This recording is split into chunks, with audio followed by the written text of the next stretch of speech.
merupakan seorang presenter siri webinar antarbangsa isu-isu serantau ASEAN oleh UICM Cawangan Pahang Kampus Raub Malaysia pada tahun 2020, dan beliau juga sebagai delegasi Indonesia pada sidang Dewan Hak Asasi Manusia PBB yang ke-42 di Jenewa, Swiss 2019.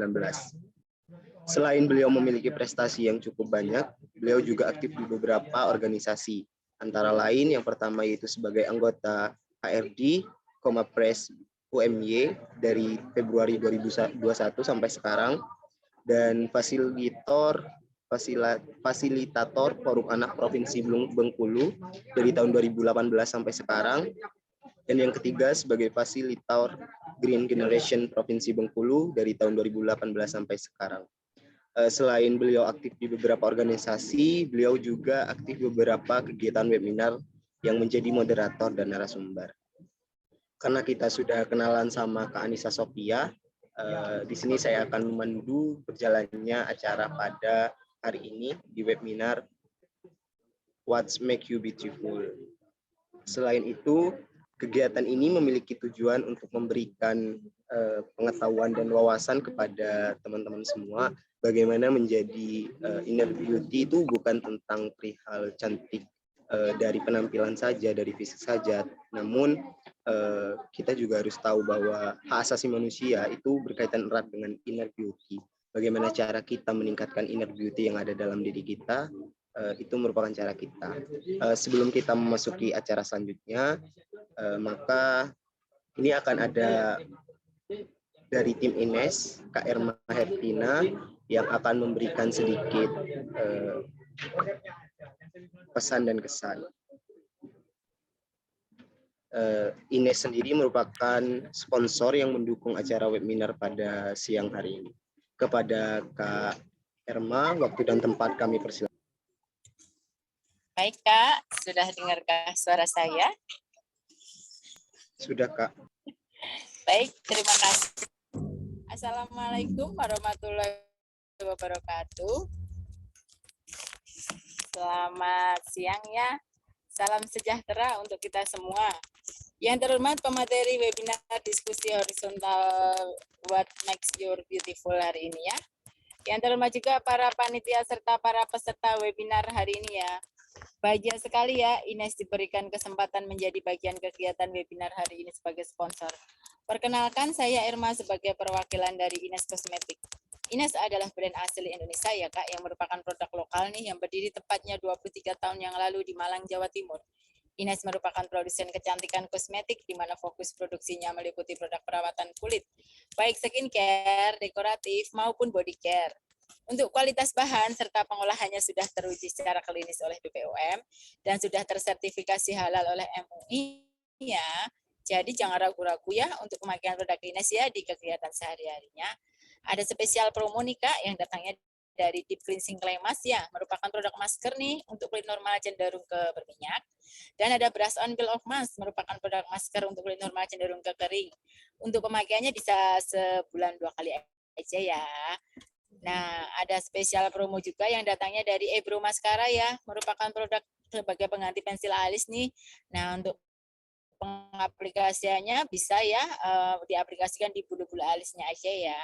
Nanti untuk pembelian minimal 150.000 include di dalamnya produk-produk tadi ya. Nanti ada free ongkir ke seluruh Indonesia.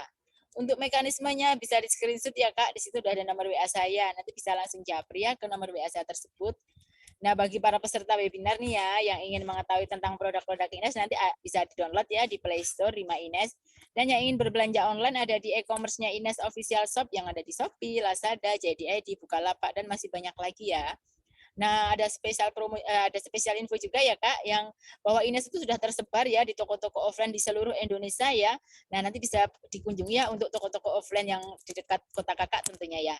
Nah, demikian yang dapat saya sampaikan. Terima kasih atas perhatiannya. Salam sehat, sukses selalu untuk kita semua. Wassalamualaikum warahmatullahi wabarakatuh. Terima kasih Kak MC. Waalaikumsalam warahmatullahi wabarakatuh. Kami ucapkan terima kasih banyak kepada Kak Erma Hertina yang telah bersedia untuk memberikan penyampaiannya. Saya ucapkan terima kasih juga kepada tim Ines dan produk Ines yang telah mendukung acara pada siang hari ini. Selanjutnya kita akan memasuki ke sesi selanjutnya, yaitu pemberian materi oleh narasumber kita, Kak Anissa Sofia, yang telah menjadi narasumber pada siang hari ini. Waktu dan tempat kepada Kak Anissa Sofia, kami persilakan. Oke, teman-teman bisa dengar suara aku? Bisa, Kak. Ya, sebelumnya teman-teman, aku minta maaf kalau tadi masuknya terlambat karena teman-teman bisa dengar nggak ada suara background orang nyanyi-nyanyi gitu di belakang? Kedengeran nggak ya? Kedengeran, Kak. Iya, maaf ya teman-teman. Jadi di sebelah rumah aku ini orang lagi pada pesta gitu. Terus aku ini agak cerita dikit ya biar nggak tegang-tegang banget. Terus aku tadi pindah lokasi ke lumayan jauh lah, pindah lokasi ke rumah sepupu aku. Ternyata waktu aku udah sampai sana ternyata mati lampu. Jadi aku balik lagi ke rumahku dan konsekuensinya adalah ada background dangdutan gitu di belakang. Nggak apa-apa ya teman-teman. Semoga nggak salah fokus ya. Dan suara aku tapi kedengeran clear kan ya? Atau balap-balapan sama suara backsound-nya? Kedengeran clear tapi agak sedikit agak penyampaiannya kurang keras, Kak. Oh iya. Oke, tes. BTW ini aku masih belum bisa share screen karena host disable participant screen sharing. Mungkin bisa ini dulu ya. Di Jogja juga mati lampu. Oke, kayaknya Indonesia lagi sering mati lampu ya. Entah penghematan energi atau ya kita doakan lah ya, semoga Indonesia ini menjadi lebih baik teman-teman, lagi dari segi energinya. Oke, nah aku udah bisa sharing, aku udah bisa screen sharing, dan suaraku kedengeran ya? Kedengeran nggak sih? Atau kecil banget? Kedengeran, Kak. Kedengeran ya? Wait, aku takut kelihatan. Oke, nanti kalau misalnya suaraku kecil atau hilang-hilang, dikasih tahu aja ya teman-teman. Pokoknya kita santuy aja nih sharing-sharingnya, nggak usah serius-serius banget karena materinya juga nggak serius-serius gitu kan. Jadi ya kita bawa santai aja. Nah, langsung aja aku mulai presentasinya. Bismillahirrahmanirrahim. Assalamualaikum warahmatullahi wabarakatuh. Selamat siang teman-teman semuanya, teman-teman diskusi horizontal. Yang saya hormati juga tadi kakak perwakilan dari INES. Selamat siang Kak dan teman-teman semuanya, para peserta. Terima kasih banyak sudah berkenan hadir di acara kita pada hari ini. Aku mau ngucapin terima kasih banyak juga ke diskusi horizontal karena udah ngundang aku di acara ini. Sebenarnya aku jarang banget ngomongin soal kecantikan ya teman-teman, karena background aku juga dari hubungan internasional, jadi biasanya diomongin ya seputar politik, sosial, ekonomi gitu. Jadi jarang banget ngomongin soal kecantikan. Jadi nanti kalau misalnya teman-teman ngerasa ada yang salah yang aku sampaikan, boleh banget dikoreksi di akhir waktu diskusi nanti. Karena pun sebenarnya untuk aku bisa nyampein materi ini, aku kan riset juga ya beberapa hari ke belakang. Ternyata kalau ngomongin kecantikan itu sangat fleksibel banget teman-teman. Cantik itu kan relatif, itu kan common sense yang kita tahu ya. Orang kalau ngomongin kecantikan itu nggak ada yang pakem gitu. Gimana sih definisi cantik? Nggak sama orang satu sama lain gitu. Jadi wajar aja kalau ngomongin kecantikan, tapi beda pandangan itu wajar banget. Nah, ini perkenalan singkat. Tadi sempat aku mention, aku adalah mahasiswa HI, dan alhamdulillah September kemarin anugerahi lah ya bilangnya, atau diapresiasi oleh pemerintah menjadi finalis mahasiswa berprestasi tingkat nasional tahun 2021. Nah, semoga nanti teman-teman para peserta di sini bisa nih, salah satunya bisa menjadi the next aku di tahun 2022. Amin, amin, oke. Dan karena pertemuan kita bakalan singkat, kalau misalnya teman-teman ada mau diskusi atau sharing, bisa banget hubungin aku di Instagram @anissasofia08. Aku juga suka sharing-sharing soal inner beauty sih sebenarnya di story kalau teman-teman suka tentang topik ini. Jadi kita bisa saling berkontak di Instagram itu, oke? Nah, langsung aja ke materinya ya teman-teman. Nah, pertama, yang mungkin teman-teman harus tahu dulu kalau misalnya kita bicara soal kecantikan. Kenapa sih penting membicarakan kecantikan? Nah, itu dulu yang harus kita pahamin kan.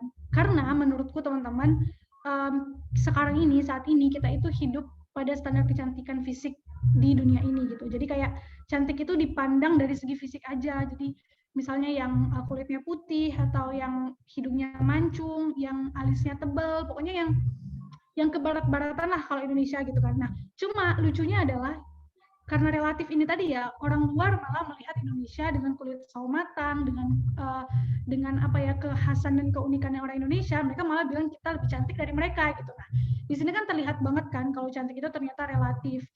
Terus kenapa penting untuk membicarakan kecantikan gitu kan? Karena kecantikan itu tidak hanya dari fisik, tapi ada kecantikan yang lebih penting, yaitu adalah kecantikan dari dalam diri.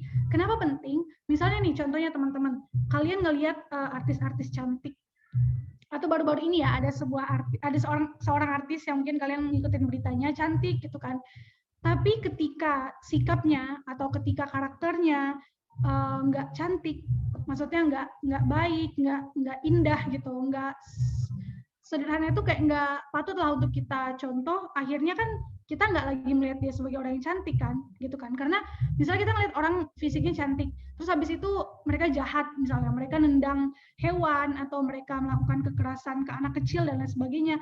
Untuk kita mengeluarkan, kamu cantik, itu tuh kayak susah gitu kan, kita ngomong dia cantik. Kenapa? Karena ya tadi, kecantikan dia itu langsung sirna gitu, karena penopangnya, kecantikan dalam dirinya itu nggak ada gitu. Nah, that's why kenapa penting banget ngomongin kecantikan, karena kecantikan itu harus kita perluas maknanya gitu. Jangan cuma ngelihat cantik dari fisik, tapi juga harus ngelihat cantik itu dari dalam diri seseorang. Jadi cantiknya itu nggak setengah-setengah, komplit gitu. Jadi ketika kita misalnya ngomongin orang, ih si A cantik banget, karena dia benar-benar fully cantik, bukan karena fisiknya doang, tapi memang sikapnya juga cantik gitu. Jadi kita juga nggak sembarang ngomongin si A cantik, si B cantik. Kita akan lebih selektif gitu loh, jadi orang ketika kita menjudge orang itu cantik atau enggak. Terus apa hubungannya sama hak asasi manusia? Tadi kan sempat disinggung sama moderator. Nah sebenarnya teman-teman ini agak tarikannya tuh agak lumayan panjang gitu ya kalau aku pelajarin, karena salah satu hak asasi manusia itu adalah hak kita untuk mendapatkan penghidupan yang layak, penghidupan yang sejahtera gitu. Nah, penghidupan yang sejahtera itu salah satunya adalah kita harus sehat, kita harus punya kesehatan yang baik kesehatan fisik, kesehatan mental, ataupun kesehatan sosial kita gitu. Nah, kecantikan ini seringkali permasalahan kecantikan itu nyambung ke permasalahan kesehatan mental. Karena ketika kita ngerasa kayak kita nggak cantik secara fisik, atau misalnya kita nggak sama kayak standar kecantikan orang-orang, kita langsung ngerasa insecure. Dan ketika kita insecure, biasanya kita jadi nggak semangat belajar, jadi ngerasa kayak, padahal kita punya potensi yang besar. Cuman karena kita ngerasa kita nggak cantik, kita nggak bisa cantik kayak orang-orang, nggak putih, nggak mancung, akhirnya potensi yang kita punya nih sebenarnya yang bisa kita tunjukkan untuk menunjukkan the real kecantikan kita, akhirnya terhambat gitu kan, akhirnya tertimbun sama asumsi kita, insecurity kita tentang kecantikan itu. That's why penting banget kita ngebahas kecantikan. Untuk apa sebenarnya ya? Untuk diri kita sendiri, untuk kita tahu bahwa ternyata cantik itu nggak cuma fisik loh, ada cantik dalam diri yang itu adalah penopang dari kecantikan fisik kayak gitu. Dan kalau topang itu kan ibaratnya kayak pilar gitu ya teman-teman. Misalnya kita ada rumah nih, yang terlihat dari jauh tuh atapnya gitu, tapi begitu orang lihat cantik banget itu rumah gitu kan, orang lihat dari atas, pas begitu orang berdiri di depan rumahnya, kalau pilar-pilarnya tuh jelek, misalnya kayu-kayunya tuh patah-patah atau rongsokan gitu kan, pasti orang kayak langsung menggading, ternyata nggak cantik, ternyata dilihat dari jauh aja yang cantik. Nah, kita nggak mau kan dilihat orang seperti itu. Nah, makanya kita harus paham banget nih, ternyata kecantikan itu nggak cuma dari fisik, tapi juga dari dalam diri kita. Nah, terus, ngomongin soal cantik, tadi kan ada kecantikan fisik, atau biasanya sering dilihat sebagai kecantikan wajah gitu kan, kecantikan penampilan, dan ada yang namanya inner beauty, teman-teman. Inner beauty inilah yang bakal kita bahas hari ini. Sebenarnya apa sih definisi inner beauty? Kalau dari bacaan yang aku baca, yang ini aku tulis sumbernya itu teman-teman diakses dari tulisan skripsi kayaknya, skripsi Suparman Atmaja, itu dikatakan bahwa inner beauty itu secara istilah artinya berasal dari bahasa Inggris, yang mana inner itu artinya dalam dan beauty artinya kecantikan.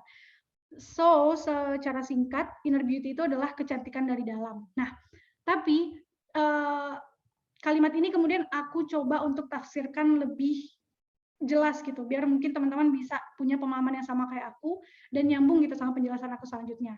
Nah, menurutku teman-teman, jadi singkatnya inner beauty ini adalah potensi dalam diri kita yang kita harus perlihatkan dari luar, keluar gitu.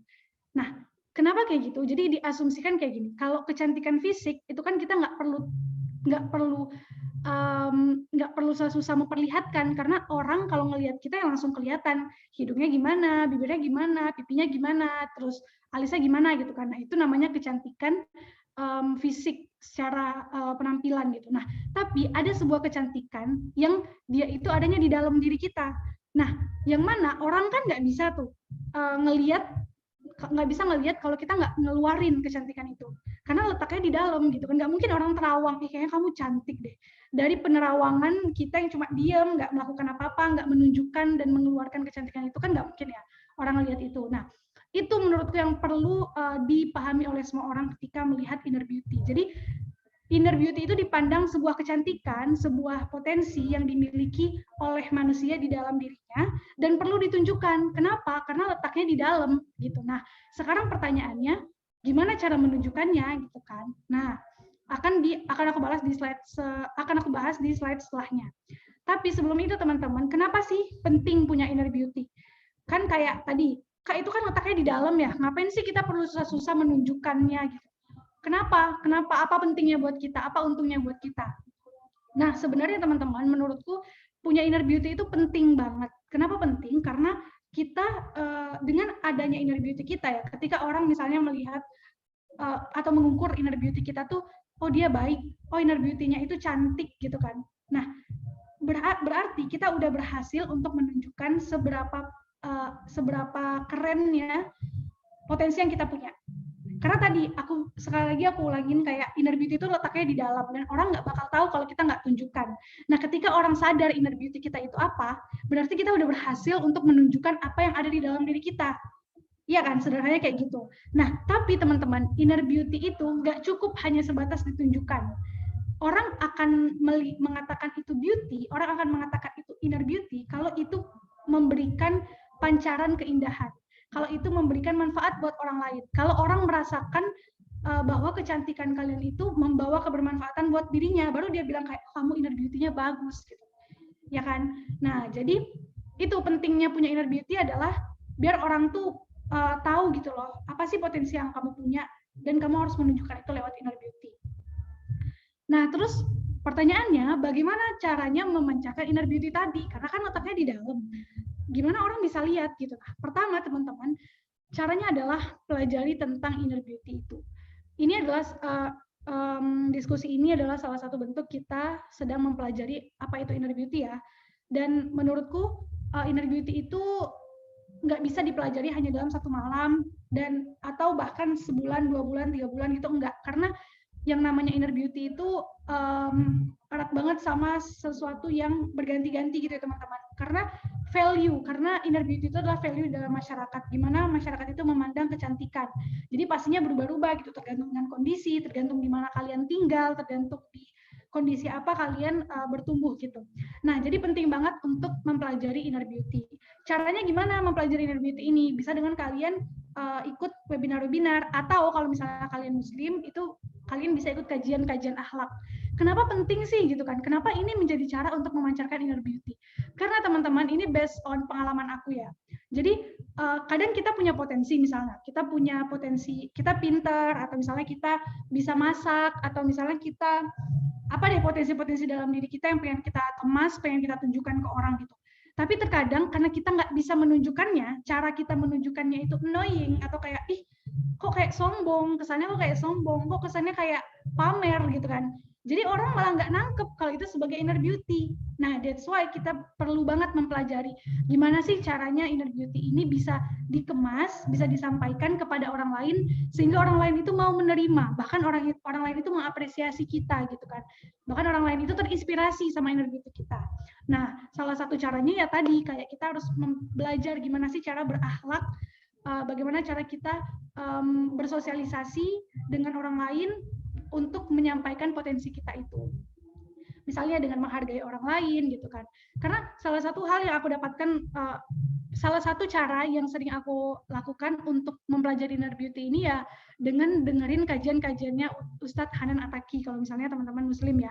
Nah, Ustadz Hanan Ataki itu sering banget bicara soal akhlak yang baik, gimana cara muslimah bersosialisasi gitu, bagaimana cara kita menunjukkan potensi kita. Nah, dari sana kemudian aku jadi paham, oh ternyata gini caranya supaya inner beauty kita itu bisa diterima oleh masyarakat, bahkan bisa diapresiasi dengan cara-cara yang baik gitu kan, nggak terkesan pamer atau nggak terkesan sombong. Nah, terus yang kedua teman-teman, ketika kalian sambil kalian mempelajari itu, kalian harus tahu who you are. Jadi kalian harus tahu siapa diri kalian. Kayak gini, singkatnya adalah kayak kalau kita bicara kecantikan fisik ya teman-teman, setiap orang punya tipe hidungnya masing-masing kan, setiap orang punya tipe alisnya masing-masing, tipe matanya masing-masing. Nah, begitu juga kecantikan yang kita punya di dalam diri kita gitu. Setiap orang punya potensinya masing-masing, setiap orang punya pemikirannya masing-masing, setiap orang punya hobinya masing-masing dan keunggulannya masing-masing. Jadi, ketika kalian ingin menunjukkan kecantikan itu, otomatis kalian harus tahu dulu kecantikan kalian itu apa gitu. Kenapa aku tekanin banget kalian harus tahu diri kalian. Kalau kalian nggak tahu diri kalian, kalian akan terikut oleh standarisasi kecantikan. Kayak nanti orang bilang, kamu inner beauty-nya cantik kalau kamu bisa ngomong depan orang. Lah kalau anaknya emang nggak suka ngomong depan orang, gimana dong gitu kan? Apakah harus dipaksa gitu? Karena kan ya ngomong depan orang tuh nggak gampang. Ada potensi, ada apa ya, skill-skill yang harus dipunya gitu. Kalau emang dia nggak hobi ngomong depan orang ya udah dia lebih milih untuk menulis misalnya, menyampaikan gagasannya, atau dengan membuat atau dengan menggambar gitu kan, ada banyak cara yang lain. Nah, itulah kenapa kalian harus tahu diri kalian, benar-benar harus tahu potensi kalian tuh di mana, biar apa, biar potensi kalian itu bisa kalian tunjukin jadi kecantikan tadi gitu. Dan yang penting adalah biar kalian nggak ikut-ikut orang, nggak kayak, oh aku bakal cantik kalau misalnya aku kayak gini gitu, oh aku cantik kalau misalnya aku kayak dia. Kan kalau kayak dia berarti kan bukan kayak kamu. Padahal harusnya kecantikan itu dimiliki oleh diri kamu sendiri gitu. Jadi harus tahu banget kalian tuh potensinya apa, keunggulannya apa yang kalian suka gitu. Nah, setelah kalian tahu siapa diri kalian, apa yang kalian sukai, apa yang kalian punya sebagai keunggulan kalian, saatnya kalian upgrade inner beauty itu, teman-teman. Nah, disinilah fungsi upgrade itu untuk memancarkan.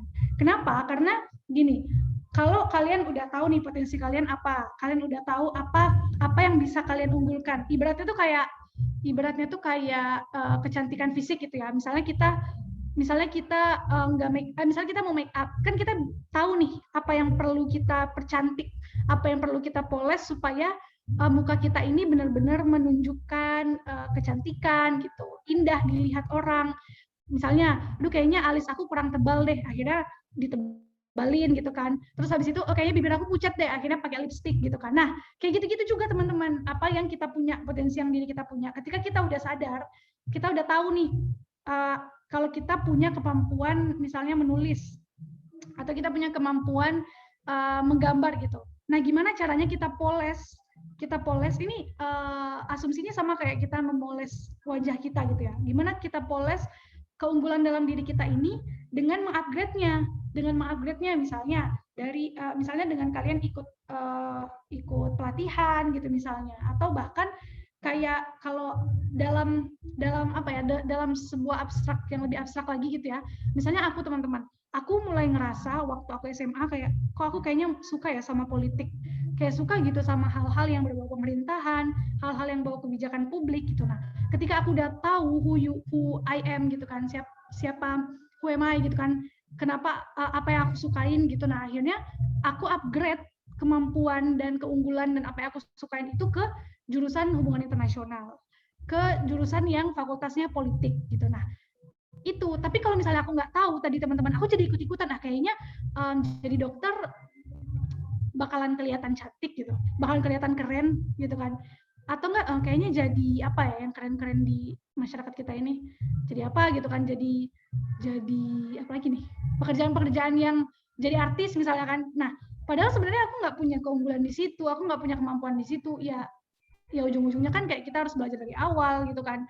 Ibaratnya kayak kita kita nggak punya kita alis kita kecil gitu, terus kita maksa buat ikut kompetisi alis, kayak kita harus memolesnya tuh se-effort itu kan, seusaha itu. Nah, jadi ya itu tadi teman-teman, setelah kalian tahu apa potensi kalian, ya upgrade potensi itu berdasarkan kemampuan kalian itu gitu.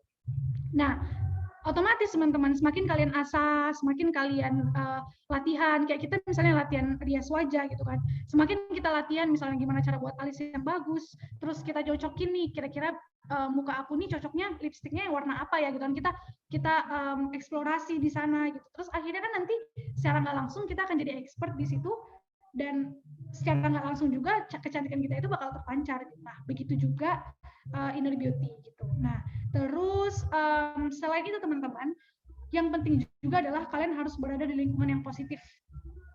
Karena kalau misalnya kalian berada di lingkungan yang toksik, lingkungan yang tidak menghargai potensi kalian, lingkungan yang tidak apresiatif terhadap kemampuan kalian, lingkungan yang diskriminatif misalnya, lingkungan yang cuma menghargai orang yang jago gambar aja gitu, orang yang jago nulis nggak dihargain, yang ya kalian nggak bakal bisa memancarkan inner beauty kalian itu, kalian nggak bakal bisa memancarkan potensi kalian itu. Kenapa? Karena lingkungan kalian tidak menerima itu gitu. Nah, jadi selain tadi ya dari dalam diri kalian, tips untuk memancarkan inner beauty adalah kalian juga harus punya sistem eksternal yang bagus. Kalian harus punya lingkungan yang mendukung inner beauty kalian itu terpancarkan. Jadi kalau kalian saat ini berada di lingkungan yang tidak suportif dengan potensi kalian, tidak baik untuk diri kalian, coba untuk apa ya? Coba untuk kalau misalnya kalian nggak bisa keluar ya dari lingkungan itu, cari tempat lain untuk kalian berkembang gitu, sehingga kalian bisa memancarkan inner beauty kalian itu di lingkungan yang positif. Nah, gitu teman-teman kurang lebih ya, semoga kalian nangkep poinnya. Nah, terus gimana ciri-cirinya orang yang memiliki inner beauty? Ini aku ngambil dari Halodoc, jadi aku nggak berdasarkan aku ya teman-teman, ini berdasarkan artikel Halodoc, yang mana kayaknya yang buatnya juga adalah dokter ya, atau nggak psikolog mungkin ya. Jadi kita bisa lihat dari ciri-ciri ini. Nah, yang pertama itu adalah memberikan suasana positif untuk orang-orang sekitar. Kayak tadi teman-teman yang aku bilang, kenapa kita penting untuk mempelajari inner beauty, karena sebagus apapun potensi yang kita punya, kalau kita nggak bisa mengemasnya dengan positif, kalau kita nggak bisa menyampaikannya dengan baik, orang bakal mikir kita sombong, orang bakal mikir kita so asik, atau orang bakal mikir kita kayak pamer gitu kan. Nah, jadi ciri-ciri orang yang punya inner beauty itu pasti dia udah bisa menyampaikan potensinya dengan positif. Jadi walaupun dia pintar gitu, orang nggak iri gitu sama dia, orang nggak kayak kemudian pengen menjatuhkan dia gitu. Nah, karena dia kepintaran dia itu bisa ngasih manfaat ke orang lain. Mungkin dia pintar gitu kan, tapi dia sharing ke orang lain, dia bantu orang lain untuk juga pintar kayak dia gitu kan. Jadi orang melihat inner beauty-nya itu positif gitu. Terus yang kedua adalah selalu tersenyum. Jadi orang yang memiliki inner beauty itu ramah, tersenyum gitu. Karena tersenyum itu sebenarnya menurutku teman-teman ciri kalau kita itu positif gitu. Kita kayak bahagia gitu. Kita kayak senang berada di lingkungan itu. Kita senang dengan diri kita. Dan itu kita tunjukkan dengan tersenyum, bahagia gitu kan. Tapi jangan fake juga ya tersenyumnya. Jadi kayak dipaksa gitu. Gitu. Agak itu juga ya, agak fake juga gitu kan. Jadi yang penting natural, tersenyum, bahagia, selalu mengambil dari sisi positif gitu. Terus yang ketiga adalah sederhana tapi bersahaja. Nah, ciri orang yang punya inner beauty itu dia penampilannya sederhana, penampilannya kayak mungkin kalian sering juga ya. Aku juga sih sering ketemu orang yang kayaknya sederhana banget gitu, nggak banyak omong misalnya kan, nggak banyak tahu, tapi begitu dikasih tempat untuk ngomong, wah ternyata ilmunya banyak banget, ternyata pengalamannya keren banget gitu. Nah, ini mungkin juga kita bisa belajar ya teman-teman, karena sebenarnya ciri-ciri orang ini, semua ciri-ciri yang ditampilkan di sini tuh adalah ciri-ciri yang menjadi tujuan kita gitu. Mungkin kita bisa sampai di situ dengan melalui proses panjang gitu kan. Jadi ya itu tadi, sederhana tapi bersahaja gitu. Maksudnya dihargain orang kalau ngomong, orang tahu gitu bahwa dia itu sebenarnya pintar, tapi dia ya kalem-kalem aja, nggak show off gitu. Nah, terus yang keempat adalah selalu menjadi diri sendiri. Nah, jadi orang yang punya inner beauty itu tadi teman-teman, karena dia tahu bahwa inner beauty itu datangnya dari diri dia, dari dalam diri dia, potensi itu adalah milik dia gitu kan, bukan milik orang lain. Kemudian dia akan bisa jadi dirinya sendiri, dia akan bisa jadi versi terbaik dari dirinya, bukan dari diri orang lain, bukan dari ekspektasi orang lain. Terus yang kelima, dia punya empati untuk orang lain.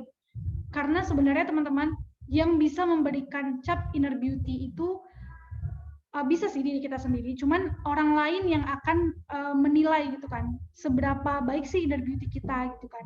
Nah, oleh karena itu kita harus juga bisa berempati dengan orang lain, kita harus bisa punya rasa menghargai ke orang lain gitu, karena kalau kita hidup cuma buat kita sendiri, kalau misalnya kita ngerasa kayak inner beauty kita bagus, terus abis itu kita nggak peduli sama orang lain, ya tetap aja orang lain nggak bakal melihat inner beauty kamu positif gitu kan. Karena apa? Balik lagi, kamu terlalu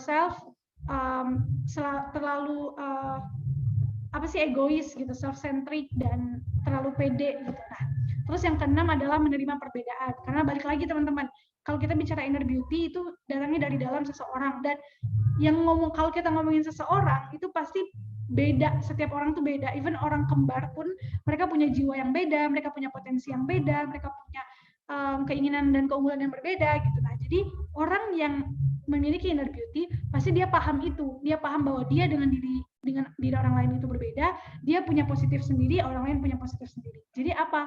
Dia menerima perbedaan itu gitu. Dia nggak merasa dia lebih unggul dari orang lain, dan dia selalu menghargai yang namanya perbedaan. Begitu kurang lebih. Nah, terus apa hubungannya? Wait, aku minum sebentar ya teman-teman. Oke. Terus apa hubungannya inner beauty? Apa hubungannya inner beauty dengan prestasi gitu? Nah, jadi tadi mungkin ini bisa disambungin ke apa pentingnya inner beauty ya. Karena gini teman-teman, kalau kita udah menemukan inner beauty kita udah tahu kecantikan kita itu apa dari dalam, potensi kita itu apa gitu kan. Terus kita udah bisa mengemasnya dengan lumayan baik gitu. Nah, kita akan mudah untuk menemukan jalan berprestasi. Kenapa? Karena tadi yang namanya inner beauty itu dekat banget sama yang namanya keunggulan, yang namanya potensi.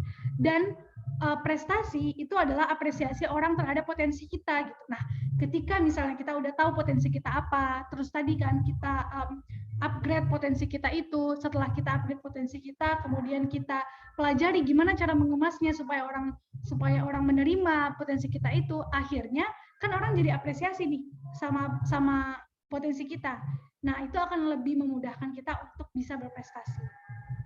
Aku ambil contoh dari beberapa foto ini ya teman-teman. Yang mana ya? Mungkin yang aku bareng Ibu Retno ini kali ya.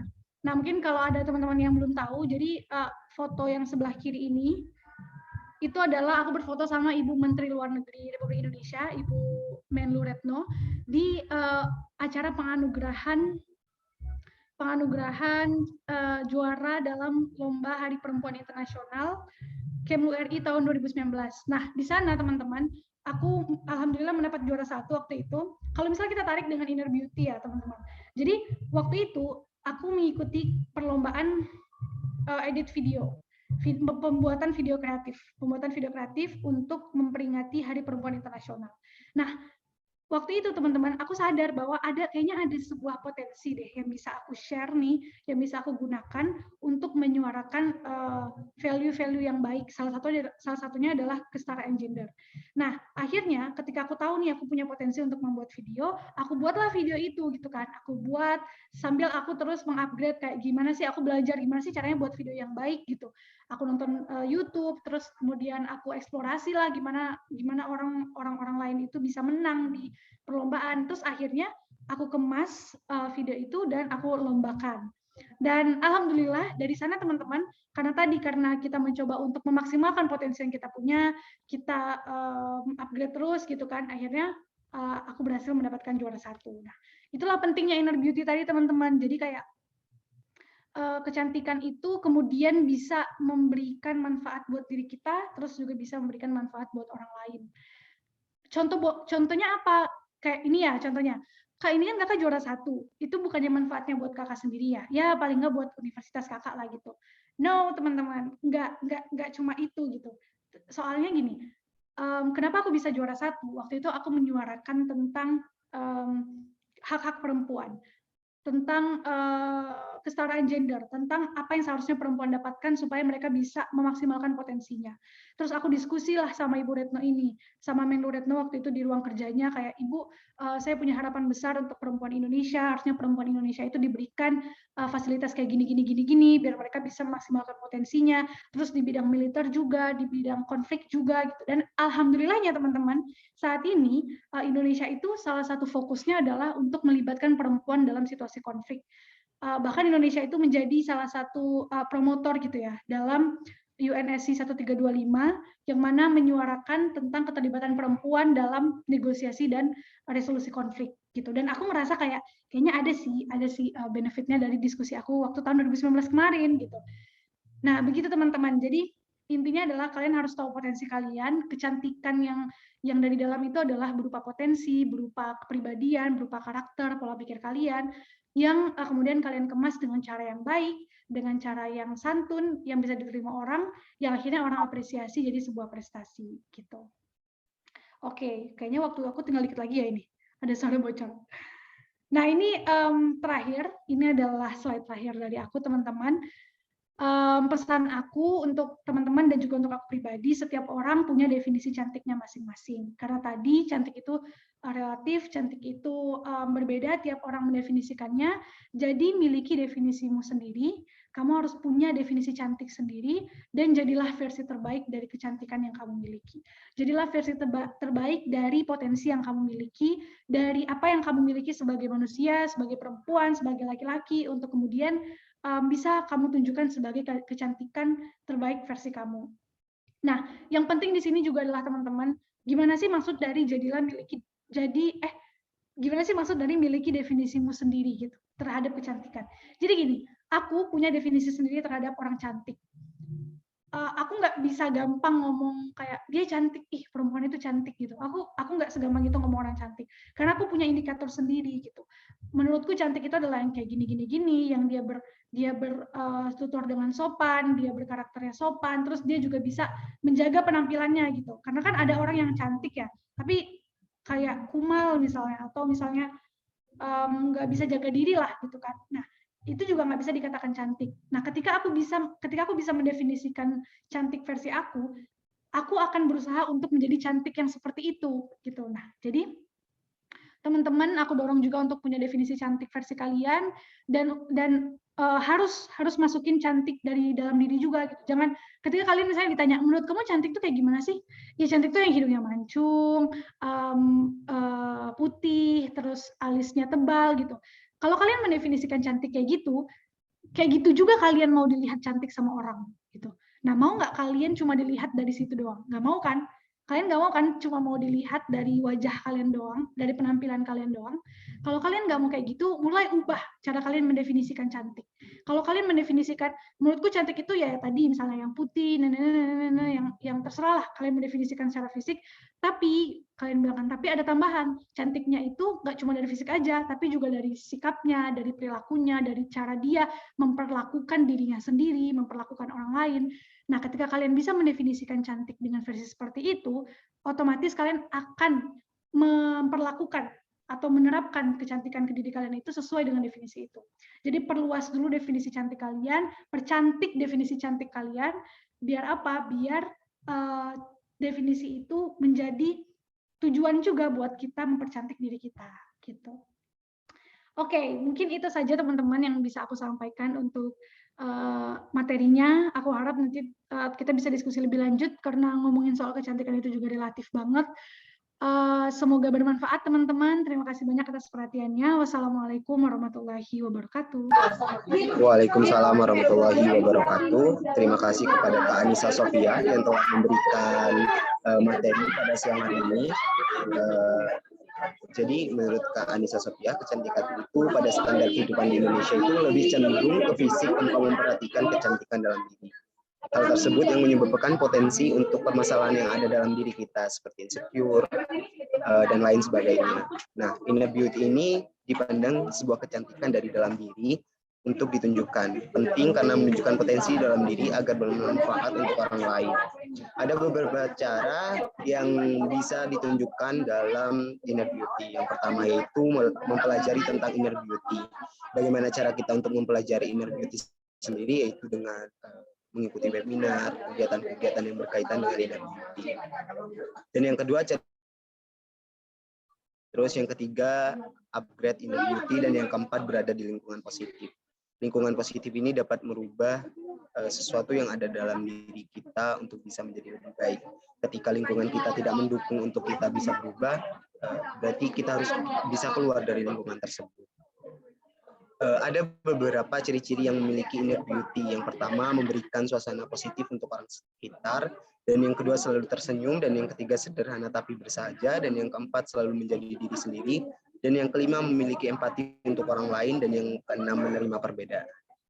Dari beberapa materi yang telah disampaikan oleh Kak Anissa Sophia selaku narasumber pada siang hari ini, saya selaku moderator akan memimpin sesi diskusi tanya jawab.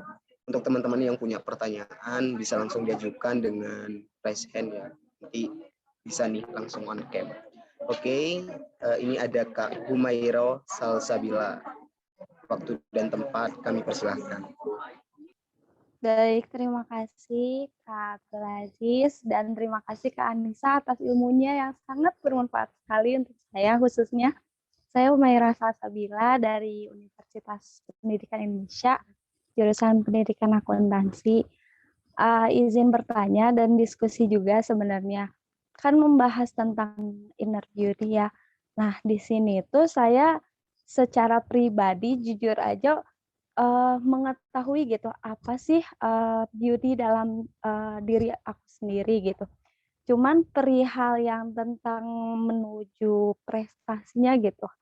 Aku udah tahu tentang inner beauty, aku tahu potensi aku apa gitu. Tapi sayangnya buat menuju ke prestasinya itu tuh yang aku tuh kadang-kadang suka bingung sebenarnya aku ini prestasinya mau kemana sih? Karena gini nih, kayak misalnya tadi aku benar-benar baik gitu, simpati ke orang-orang, terus fokus juga ke bidang kemanusiaan kalau aku, padahal aku ke akuntansi jurusannya. Sebenarnya aku itu bisa dua potensi itu, cuman aku ini nggak bisa memaksimalkan di antara salah satu karena aku selalu berpikir bahwa dua-duanya aku bisa, tapi secara fakta aku nggak dapet prestasi di antara kedua itu gitu. Apa ada yang salah dengan inner beauty dalam diri aku, atau aku takut mengeluarkan potensi aku, atau aku kurang fokus dalam memaksimal prestasi aku buat jadi membuat prestasi gitu di antara dua potensi tadi. Baik, terima kasih Kak Anissa. Oke, terima kasih Kak Humaira Salsabila telah memberikan pertanyaan untuk narasumber kita, Kak Anissa Sophia. Jadi pertanyaannya itu bagaimana sih dia tuh udah punya inner beauty nih, tapi dia sendiri tuh bingung buat ke prestasinya. Mungkin Kak Anissa Sophia bisa memberikan solusi atau tanggapan terkait permasalahan dari Kak Humaira Salsabila. Waktu dan tempat kami persilahkan. Oke, terima kasih Humaira atas pertanyaannya. Tadi potensinya dua ya berarti. Kamu suka, aku coba ulangnya ya. Pertama, kamu ada potensi di akuntansi gitu ya, kayak perhitungan gitu-gitu kan. Sama satu lagi kemanusiaan ya, sosial, kegiatan sosial. Oke, nah jadi pertama teman-teman mungkin aku juga bisa kasih sedikit soal pengalaman aku di pemilihan mahasiswa berprestasi tingkat nasional ya. Karena kan itu identik banget nih berprestasi gitu kan. Nah, jadi teman-teman, pertama, asumsi kita tentang prestasi itu harus diubah dulu. Karena banyak dari kita yang melihat prestasi itu adalah juara misalnya, atau ada apa ya, ada sertifikat yang tertulis sebagai pemateri, atau pokoknya ada apa ya sih, ada jabatan, bukan jabatan, ada pencapaian-pencapaian tinggi gitulah. Nah, padahal teman-teman, kalau kita lihat dari indikator seleksi di Pilmapres itu, di seleksi pemilihan mahasiswa prestasi itu, jenis prestasi itu ada 10 buah, yang mana yang juara-juara itu cuma satu, maksudnya itu masuk dalam kategori kompetisi. prestasi yang kategorinya kompetisi. Dan prestasi di 9 ini ada apa aja? Pertama ada prestasi organisasi. Organisasi itu ketika kamu jadi anggota itu udah berprestasi. Kenapa? Karena nggak semua orang bisa. Contoh nih, misalnya di diskusi horizontal ini, nggak semua orang bisa masuk diskusi horizontal kan? Nggak semua orang bisa masuk di divisi acara misalnya. Nah, itu udah jadi bagian prestasi. Kenapa? Karena kamu sudah beda dari orang lain. Orang lain tuh manusia biasa gitu. Kalian adalah anggota dari divisi acara misalnya diskusi horizontal. Nah, itu udah prestasi. Organisasi. Terus yang kedua prestasinya adalah kemanusiaan tadi. Nah, mungkin ini bisa masuk ya. Jadi di dalam hobi atau potensi kemanusiaan itu ada prestasi yang dilihat oleh kementerian. Misalnya kalian jadi volunteer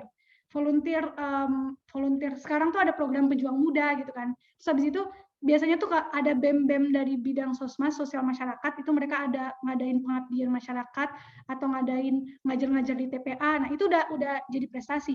Karena salah satu prestasi yang aku masukin tuh itu, aku jadi pengajar di TPA. Nah, itu udah dinilai prestasi teman-teman sebenarnya gitu. Nah, jadi prestasi itu tadi balik lagi nggak cuma dari segi juara-juara. Terus ada lagi prestasi itu juga hasil karya. Misalnya kalau kemarin aku tulis buku sama teman-teman gitu. Nah, itu juga dibilang prestasi. Jadi misalnya kayak kamu tadi punya potensi kemanusiaan gitu kan. Ada banyak banget cara buat kamu bisa menghasilkan prestasi dari itu. Pertama, kamu bisa ikut kegiatan sosial. Yang namanya kegiatan sosial ya, itu pasti ada seleksinya, seleksi volunteer. Nah, ketika kamu lolos dari seleksi itu, kamu udah berprestasi sebenarnya gitu kan. Terus yang selain jadi kegiatan sosial itu bisa juga kamu nulis buku misalnya atau nulis tulisan di kan banyak nih sekarang publikasi online misalnya di Kompas atau di mana ya Kumparan gitu-gitu yang dia itu ngebuka akses untuk tulisan orang itu kan kayak nggak terlalu susah seleksinya. Kamu tulis misalnya apa pandangan kamu soal kemanusiaan gitu misalnya. Terus atau misalnya kamu ada ngebina anak di desa mana gitu, kamu tuliskan pengalaman kamu di situ.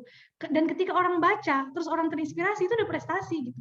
Dan bahkan teman-teman, kebanyakan prestasi yang aku dapatin itu nggak aku niatkan untuk prestasi. Jadi misalnya aku nulis pengalaman aku di Instagram gitu kan, terus tiba-tiba aku diajak nih kayak jadi pemateri dalam acara apa ya misalnya aku sharing tentang aku ngajar anak-anak di desa. Terus habis itu aku buat tulisan juga. Terus habis itu aku di calling sama salah satu anak organisasi besar pendidikan Indonesia. Aku lupa namanya apa gitu. Terus disuruh ngisi acara itu. Nah, itu kan orang lihat wah berprestasi banget jadi pemateri. Padahal untuk sampai di posisi jadi pemateri dan ngomong soal pendidikan itu tadi teman-teman aku tuh melakukan hal-hal yang prestasi-prestasi kecil yang orang tuh nggak lihat itu sebagai prestasi gitu. Nah, jadi itu tadi ya, mungkin yang bisa kamu lakukan pertama, eksplorasi aja, nggak usah fokus ke prestasinya, tapi lakukan kira-kira dengan potensi ini apa yang bisa kamu berikan ke masyarakat lewat jenis apapun. Misalnya lewat organisasi kemanusiaan, kamu nggak suka misalnya organisasi, atau misalnya kamu nggak punya waktu lagi untuk join organisasi, lewat tulisan. Terus aku nggak bisa nulis Kak, lewat gambar. Aku nggak bisa gambar, lewat edit video gitu. Lewat kampanye, misalnya kampanye kemasyarakatan, atau bahkan teman-teman simpelnya, aku suka banget isu lingkungan. Terus aku kayak join di organisasi, tapi aku ngerasa nggak cukup sampai di situ. Akhirnya aku buat kampanye kecil-kecilan di Instagram aku, #LessWestSquad.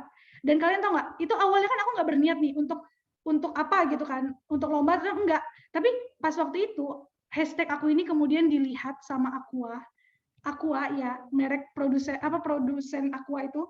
Akhirnya aku diundang, satu-satunya mahasiswa yang diundang dalam kegiatan pengolahan sampah mereka. Di antara para blogger-blogger, para profesor-profesor yang punya latar belakang penelitian sampah gitu.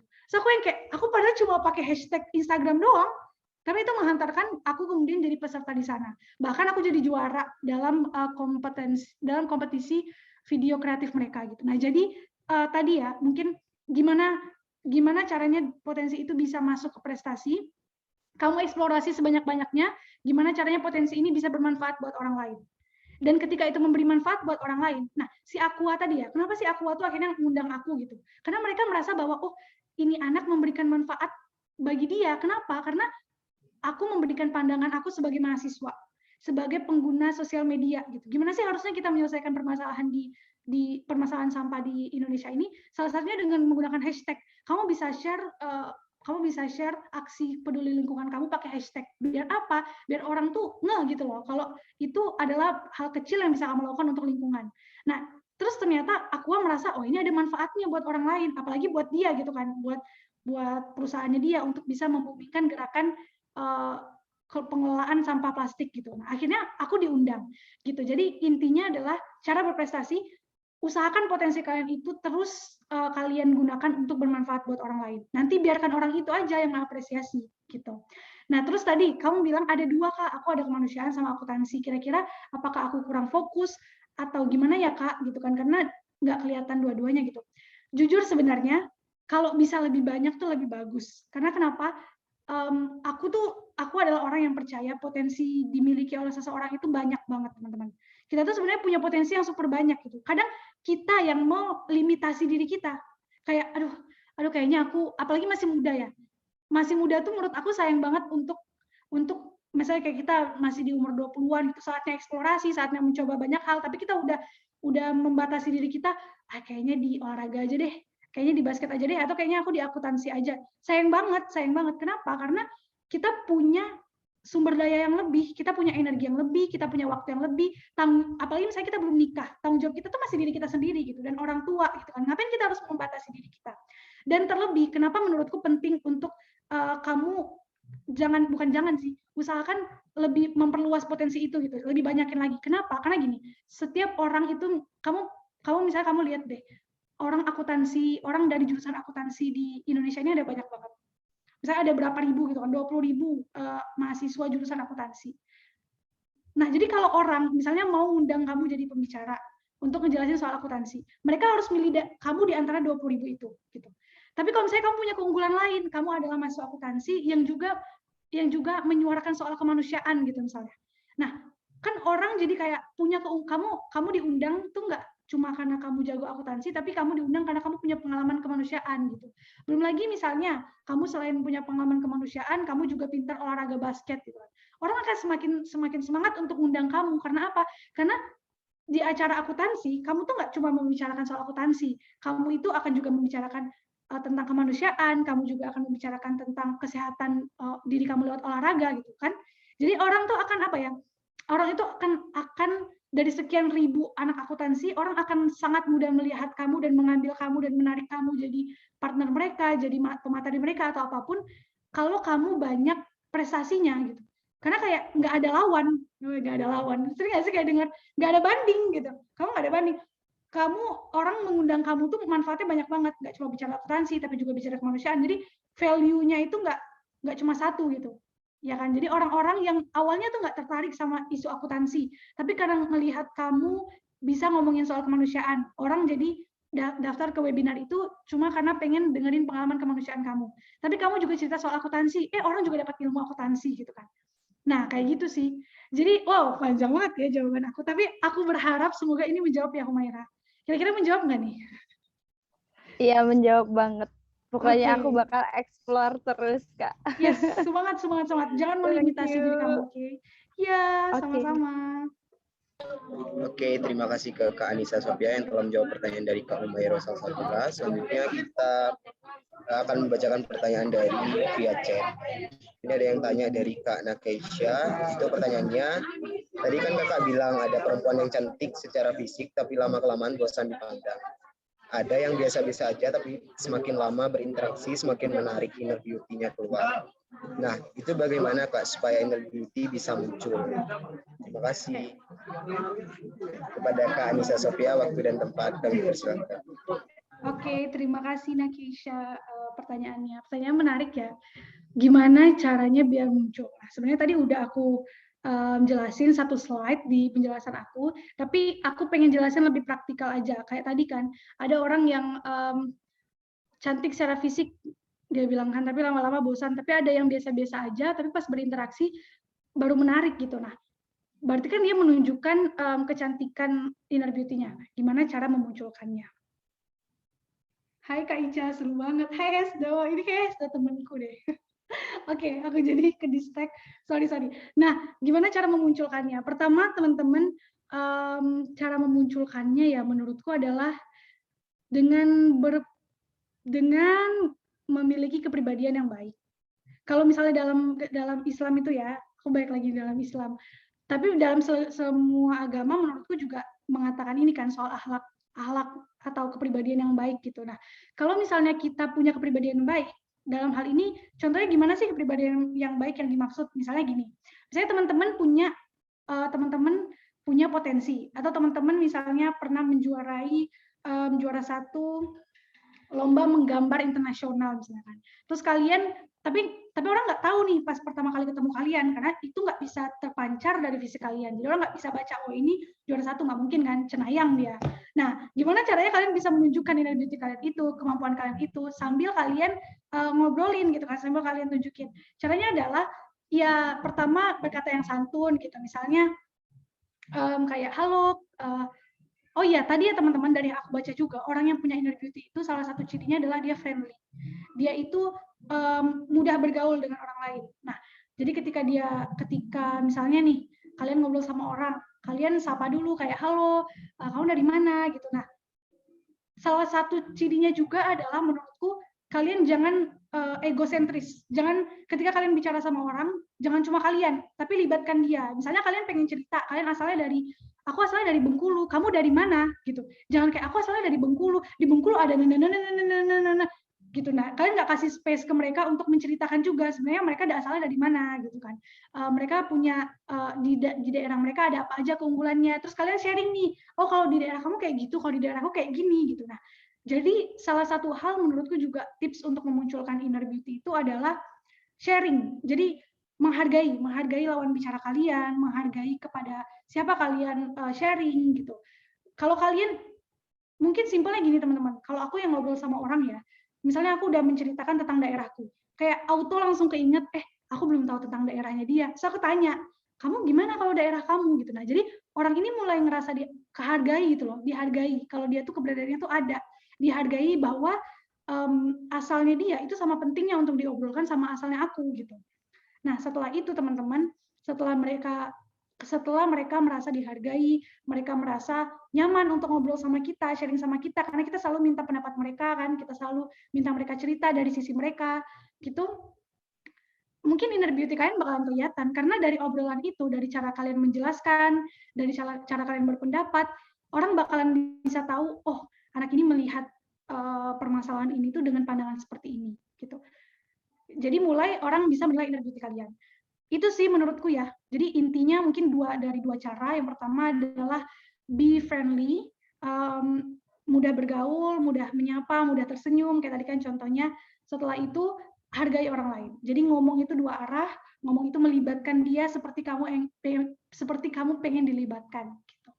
Terus setelah itu ya nanti dari obrolan itu kan mulai orang atau lawan bicara kamu bisa nilai potensi kamu seperti apa, inner beauty kamu seperti apa. Gitu.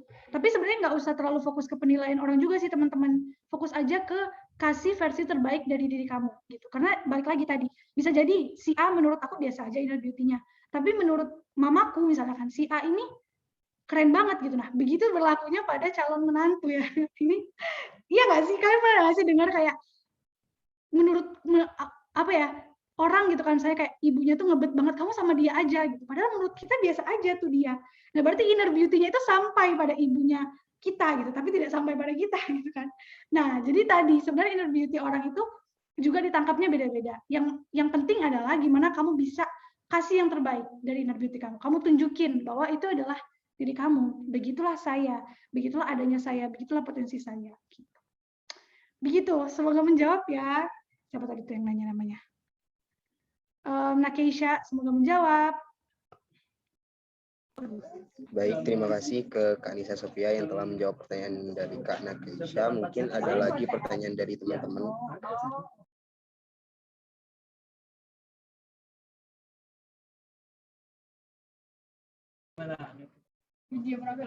Jika dirasa teman-teman gak ada yang nanya lagi, maka kita lanjut ke acara selanjutnya, yaitu pemberian statement dari Kak Nisa Sofia.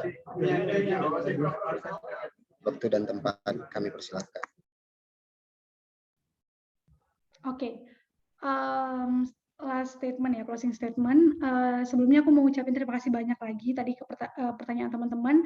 Sebenarnya jawaban aku itu bukan aku merasa paling benar ya teman-teman, karena jujur setiap aku ngejawab pertanyaan dalam pembicara gitu, atau misalnya aku ditanya orang, itu aku selalu berusaha untuk ngingetin diri aku juga. Dan bukan berarti dengan aku ngomong kayak gitu, terus aku yang paling pintar gitu, enggak ya teman-teman. Dan kalau misalnya kita berteman di sosial media, atau misalnya kita nanti ketemu secara langsung, kalau teman-teman ngeliat aku salah dan tidak sesuai sama yang aku sampaikan, it's okay untuk ditegur gitu. Karena kita manusia, nggak mungkin sempurna ya. Apa yang aku omong juga sebenarnya kan harapan-harapan kita gitu kan terhadap diri kita. Nah, terus ya closing statement-nya adalah teman-teman, inner beauty itu balik lagi adalah sesuatu yang dari dalam, sesuatu yang nggak bisa dilihat orang kalau nggak kita tonjolkan gitu kan, kalau nggak kita perlihatkan karena dia di dalam. Jadi coba perlihatkan potensi kalian, kecantikan yang kalian punya, kecantikan dari dalam ya, pola pikir kalian itu termasuk juga potensi-potensi bakat, skill dan kemampuan kalian itu kalian tunjukkan supaya orang bisa lihat inner beauty kalian. Tapi yang penting juga tidak hanya sebatas menunjukkan, tapi juga bagaimana cara menunjukkannya, dengan cara yang baik, dengan cara yang menghargai orang lain, dengan cara yang tidak sombong tapi bermanfaat gitu kan.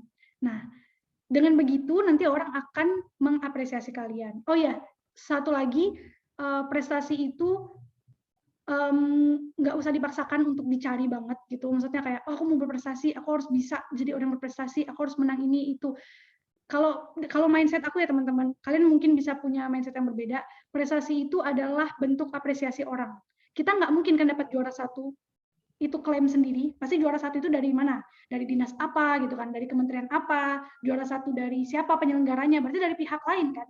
Nah, sehingga orang pihak lain itu akan memberikan prestasi itu kalau mereka memberikan apresiasi terhadap yang kita beri. Kalau kita itu sejalan sama value yang mereka punya. Kalau kita itu memberikan kebermanfaatan bagi mereka. Jadi fokusnya itu bukan pada prestasinya. Fokusnya itu pada apa yang kalian beri ke orang lain. Gitu. Oke, nah mungkin itu aja yang bisa aku sampaikan teman-teman. Semangat untuk menjadi the real beauty, untuk menjadi orang yang cantik secara fisik maupun secara dari dalam gitu. Terima kasih. Oh ya, mohon maaf kalau banyak kurangnya. Mohon maaf kalau ada salah kata juga. Kalau buruk itu nggak usah diterima, dibuang jauh-jauh. Tapi kalau baik diterima dan dibagikan ke orang lain. Terima kasih. Wassalamualaikum warahmatullahi wabarakatuh. Waalaikumsalam warahmatullahi wabarakatuh. Terima kasih kepada Kak Anissa Sophia yang telah menjadi narasumber pada webinar sore hari ini. Dari siang tadi sampai sore hari ini. Kami ucapkan juga terima kasih kepada teman-teman yang sudah mengikuti acara webinar pada siang hari ini dengan dari awal sampai berakhirnya acara. Sebelum itu, kami ingin memberikan sertifikat untuk Kak Anissa Sophia sebagai penghargaan telah memberikan materi pada webinar pada siang hari ini.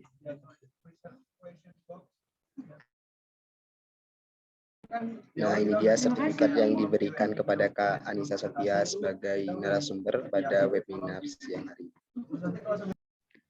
Selanjutnya, aku serahin lagi ke MC. Saya selaku moderator pada webinar siang hari ini mengucapkan terima kasih kepada teman-teman dan narasumber serta teman-teman panitia yang membantu melancarkan acara pada hari ini. Saya pamit undur diri. Wassalamualaikum warahmatullahi wabarakatuh.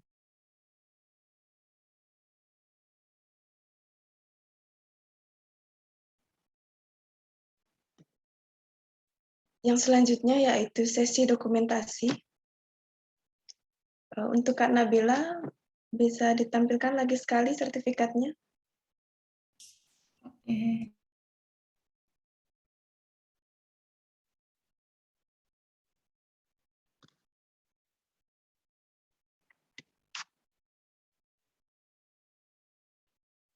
Sebentar ya, Kak.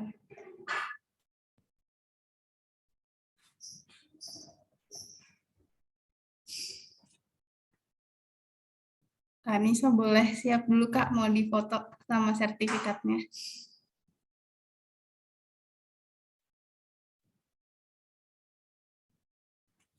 Dah.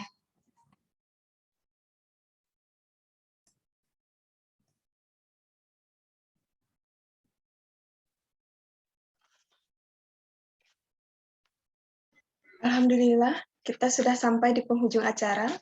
Terima kasih banyak kepada narasumber, moderator, serta para peserta yang telah menyimak acara dari awal hingga akhir acara. Semoga banyak ilmu yang didapat untuk diaplikasikan dalam kehidupan sehari-hari.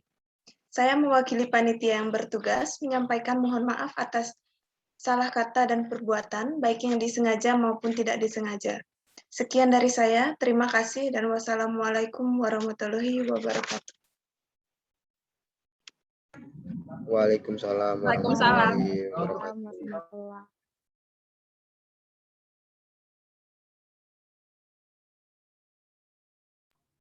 Kita nggak ada foto bersama ya?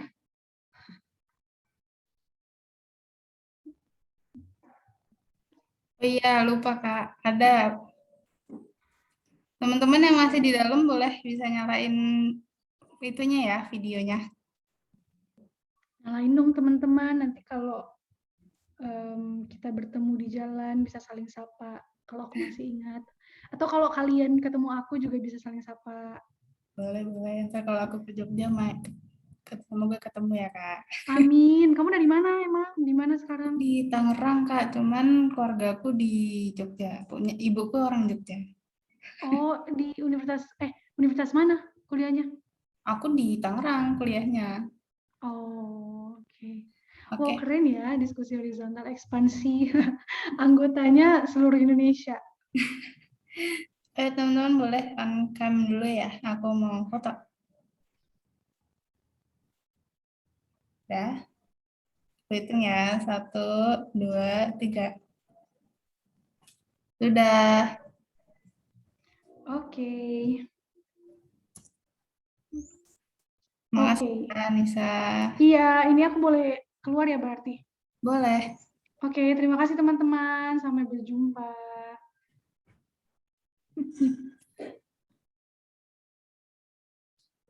Terima kasih banyak ya teman-teman.